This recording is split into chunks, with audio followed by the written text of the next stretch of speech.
Hey, what's going on, everybody? Today we are looking at the Four Horsemen Figura Obscura, the Ghost of Christmas Past.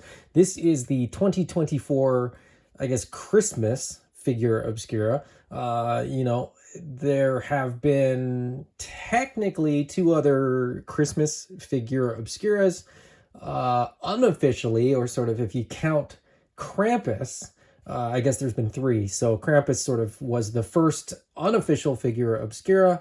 And then we had the Santa in 2022. We had the Ghost of Jacob Marley in 2023. And now we have the Ghost of Christmas Past for 2024 with, I believe, or at least sort of if I understand correctly, or if the Four Horsemen are kind of following through with this, we should get the Ghost of Christmas Present and the Ghost of Christmas Future, presumably, over the next couple of years, or thereabouts. They might take a break or something like that. But I will admit I didn't get Jacob Marley last year, and it was like, Jacob Marley, whatever. But when I saw this, I actually kind of doubled down, and so I ordered Jacob Marley and this, and now I think if I'm being honest with myself, I'm probably going to get the other two ghosts as well, and then if they did an Ebenezer, I'd probably add that in there as well.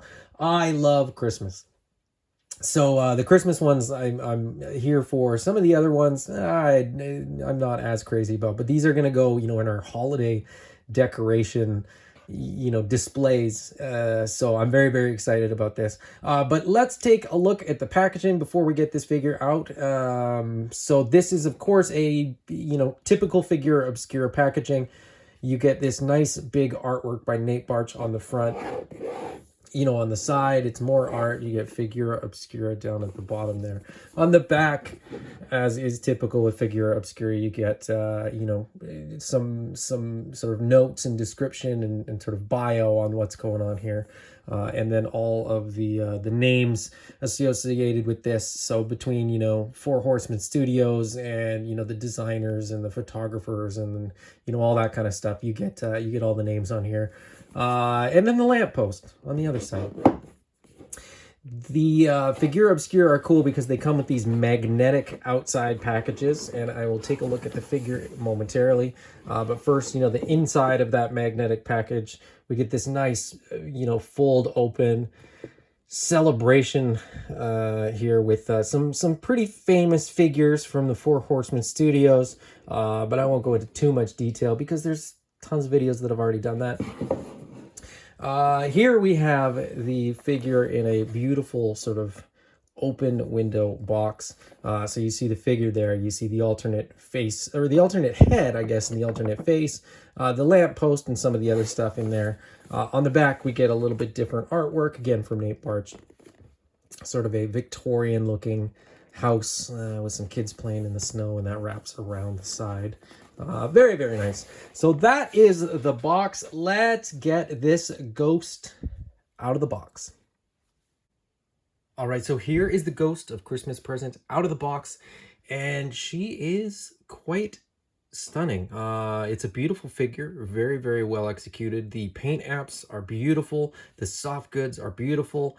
The crown is really, really well done and well executed with lots of paint apps that add some really cool effects.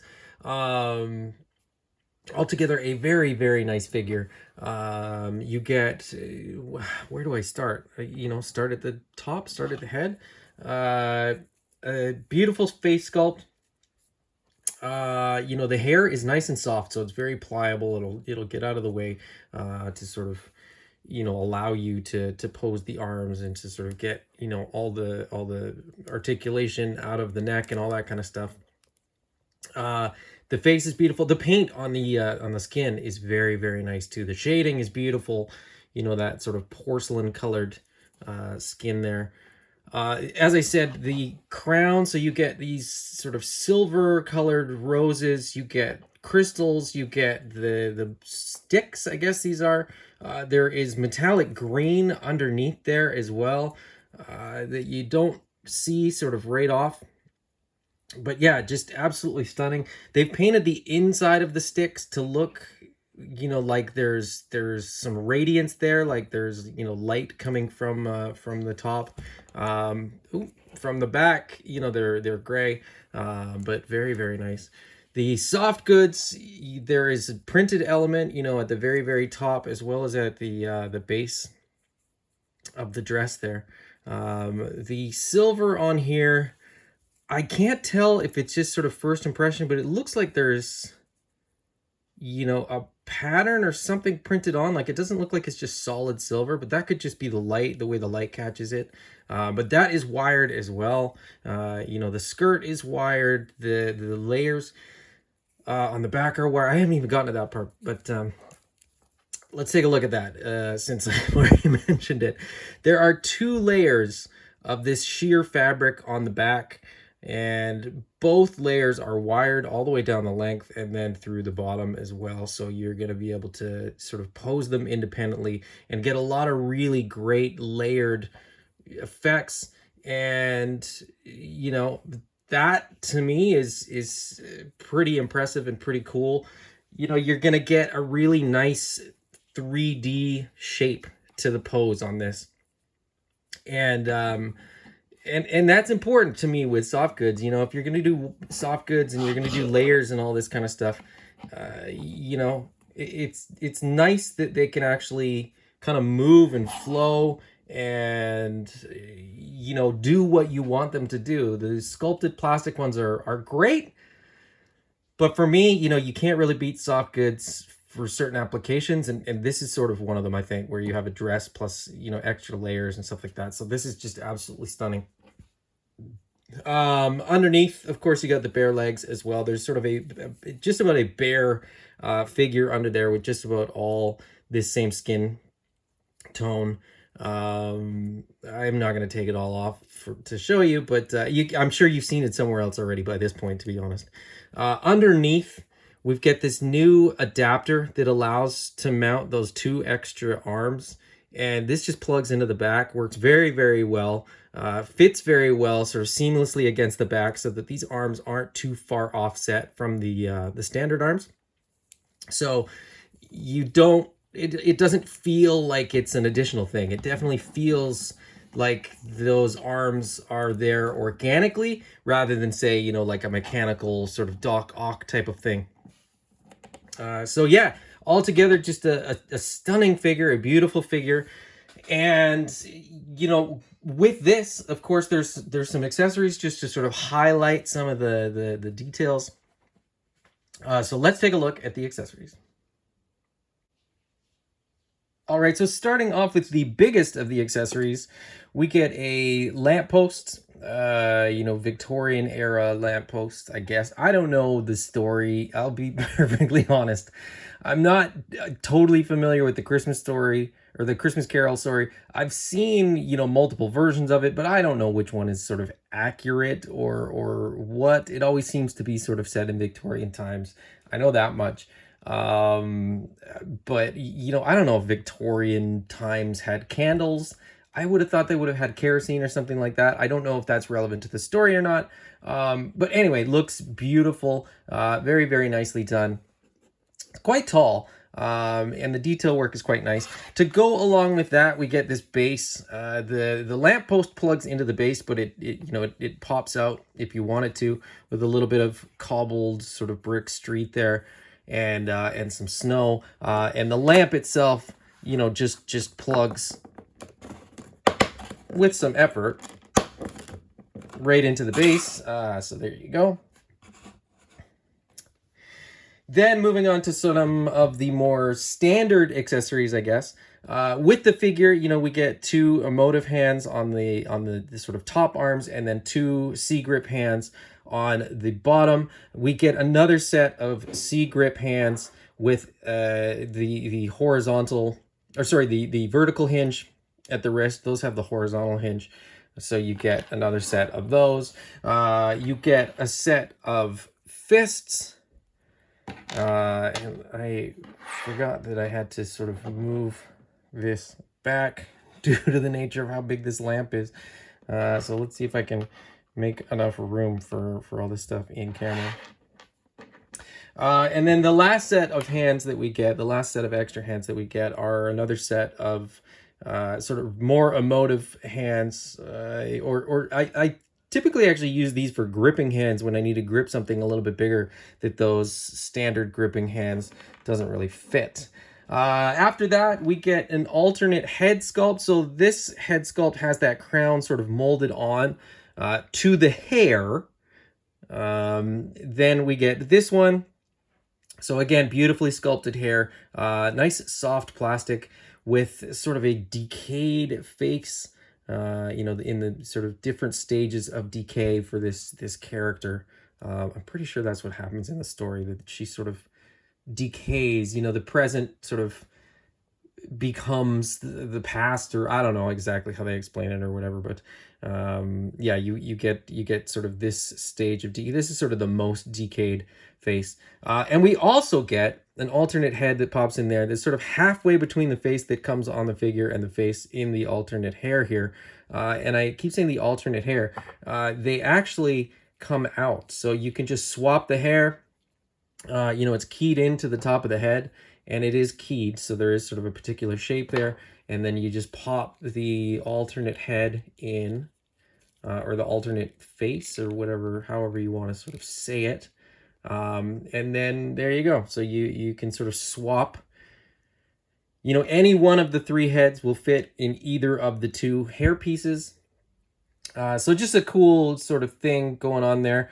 I really hope the Four Horsemen do more heads like that and more sort of keyed hairstyles.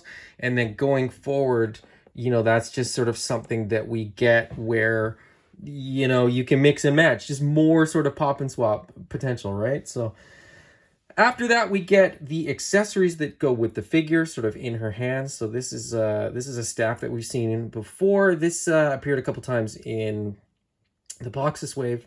So if you're collecting Mythic Legions, not just Figura Obscura, you would have seen this staff before. This piece, I don't think we've seen yet. I think that is a candle. Is it a candle? Like, basically, this is a candle stopper. I think she's meant to be a fairy, and then this is meant to, like, you know, put out candles. So there you go. There's another sort of bigger candle stopper, I guess, but not attached to anything. It's got a hook on it in the same way that a lot of things that attach to belts in Mythic Legions typically do. And so I guess you could put it on her belt. I don't think I'm going to do that. I don't think I'm really ever going to use that particular accessory. But that's fine. If you want to, you totally can.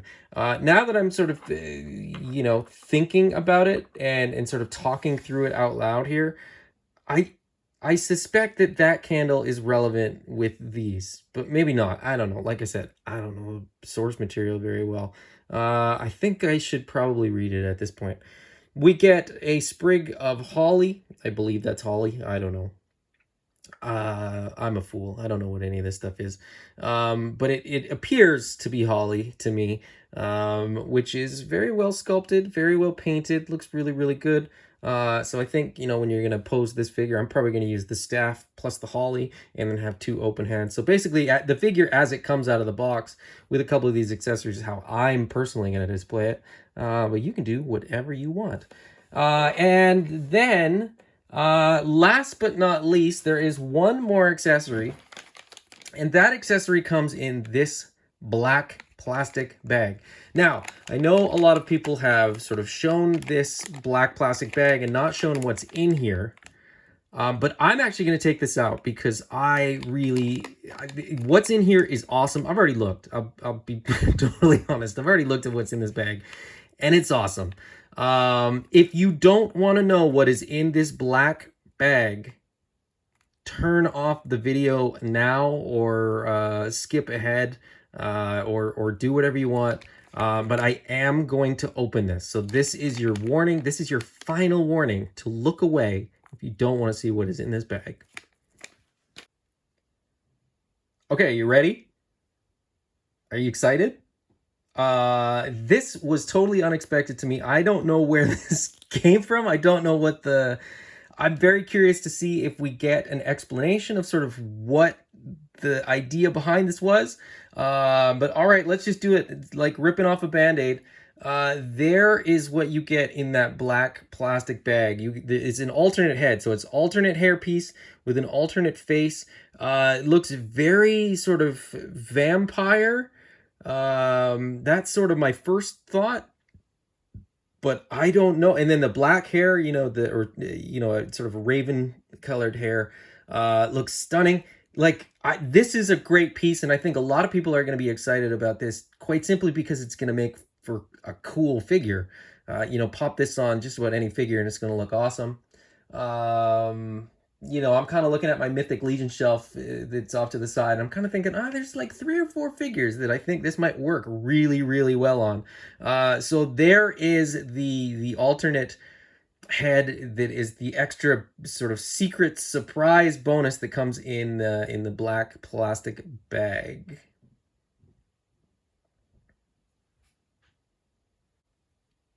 All right, so now that we've seen all the accessories that come with the Ghost of Christmas Present, I'm going to get her geared up, posed up, and give my final thoughts. All right, there's the Ghost of Christmas Present, all geared up and posed up a little bit. I didn't want to go too crazy with the pose. She's just, kind of just majestic, just standing there.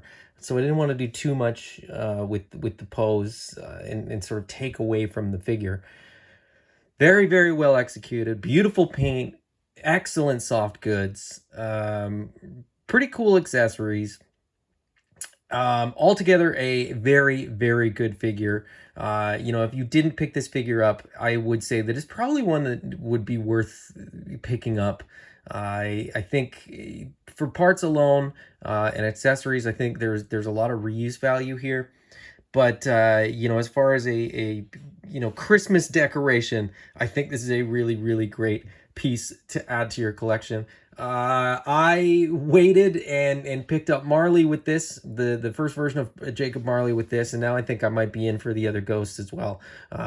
So looking forward to what the Four Horsemen do with Figura, Obscura, next Christmas. But in the meantime, this is a very, very good figure. If you can, I would recommend you grab this figure. If you enjoyed this video, please hit the thumbs up. If you haven't already, please subscribe. And if you don't want to miss future videos, hit the bell icon to get notifications. Until next time, happy holidays.